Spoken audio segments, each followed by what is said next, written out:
మహిళా నాయకులపై దురుసుగా ప్రవర్తించిన బాలయేసు పాఠశాల యాజమాన్యంపై చర్యలు తీసుకోవాలన్నారు. ఎస్ఎఫ్ఐ జిల్లా ఉపాధ్యక్షురాలు దాసగాని సుమ జనగామ జిల్లా దేవరుపల మండల కేంద్రంలోని ప్రధాన చౌరస్తాలో ప్రాంగణంలో ఎస్ఎఫ్ఐ జిల్లా ఉపాధ్యక్షురాలు దాసగాని సుమ ఆధ్వర్యంలో నిరసన కార్యక్రమం చేపట్టారు. బాలయేసు ప్రైవేట్ పాఠశాల బస్సు కింద పడి 2 రోజుల క్రితం బాలుడు మరణించిన విషయం తెలిసిందే. అందులో భాగంగానే ఎస్ఎఫ్ఐ జిల్లా ఉపాధ్యక్షురాలు దాసగాని సుమ బాలయేసు పాఠశాలను సందర్శించడానికి వెళ్లగా ఒక మహిళ అని చూడకుండా దురుసుగా ప్రవర్తించి అక్కడున్న డ్రైవర్లతో మాట్లాడించడం సరైంది కాదని, సంఘటన గురించి తెలుసుకుందామని వస్తే మాపై అసభ్యంగా ప్రవర్తించారని, అలా ప్రవర్తించిన పాఠశాల యాజమాన్యంపై ఉన్నతాధికారులు చర్యలు తీసుకోవాలన్నారు. యాజమాన్యంపై చర్యలు తీసుకున్నట్లయితే రాష్ట్ర వ్యాప్తంగా ఉద్యమాలను ఉధృతం చేస్తామని ప్రభుత్వాన్ని డిమాండ్ చేశారు. ఈ కార్యక్రమంలో ఎస్ఎఫ్ఐ జిల్లా నాయకులు, జిల్లా సహాయక కార్యదర్శులు పాల్గొన్నారు. విద్యార్థుల తల్లిదండ్రుల దగ్గర నుండి అధిక ఫీజులు వసూలు చేస్తూ ఏ విద్యార్థి అయితే ఫీజులు కట్టలేకపోతున్నాడో ఆ విద్యార్థిని తక్షణమే మీరు ఈ విద్యార్థి వాళ్ళ ఫీజు కట్టట్లేదు, స్కూల్ బస్ నుండి దించేయండి అని చెప్పి వెంటనే స్కూల్ బస్సు ఎక్కకుండా ఆపుతున్నారు.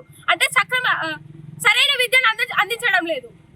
అట్లాంటి విద్యార్థుల స్కూల్ యాజమాన్యాలను మనకు అవసరమా అని మేము ప్రశ్నిస్తున్నాం ప్రభుత్వాన్ని. ఒక ప్రైవేట్ యాజమాన్యం అయితే 3 సంవత్సరాలు అధికారంలో ఉండి వెళ్ళిపోయాయన గత కొన్ని సంవత్సరాలుగా ఆయన ఇక్కడ ఉండడం ఏంటి? మరి ఇలాంటిది ఇంతవరకు ప్రభుత్వం దృష్టికి రాలేదా?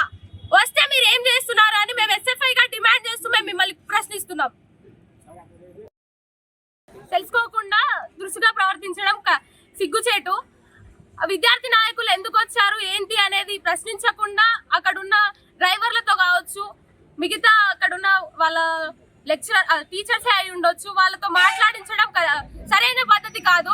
మేము వచ్చిన పని వేరు, మేము ఏం జరిగింది, ఎందుకు ఆ సంఘటన జరిగింది, ఆ విద్యార్థి ఎట్లా మరణించాడు అనేది తెలుసుకోవడానికి మేము వస్తే మీరు ఇందుకోసం కాకుండా దీనికోసం వచ్చారని చెప్పి అసభ్యంగా ప్రవర్తించారు. అట్లా ప్రవర్తించడం సరైన పద్ధతి కాదు. అట్లా ప్రవర్తించిన యాజమాన్యంపై మరియు ప్రైవేట్ స్కూల్ యాజమాన్యాలపై ఉన్నత విద్యాధికారులు, విద్యాశాఖ మంత్రి గారు వెంటనే స్పందించి వారిపై చర్యలు తీసుకోవాలని మనస్ఫూర్తిగా కోరుకుంటున్నాం. మేము ఎస్ఎఫ్ఐగా డిమాండ్ చేస్తున్నాం.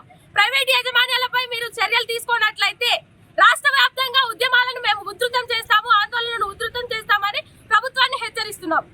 మహిళా నాయకులను చూడకుండా, మహిళా కార్యకర్తలను చూడకుండా అలా యాజమాన్యాలు ప్రవర్తించడం సరైన పద్ధతి కాదు.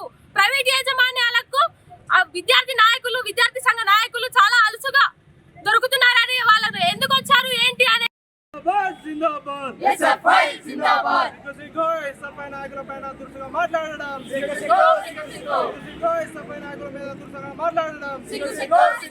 స్పందించాలి విద్యాశాఖ మంత్రి ఎంబడే,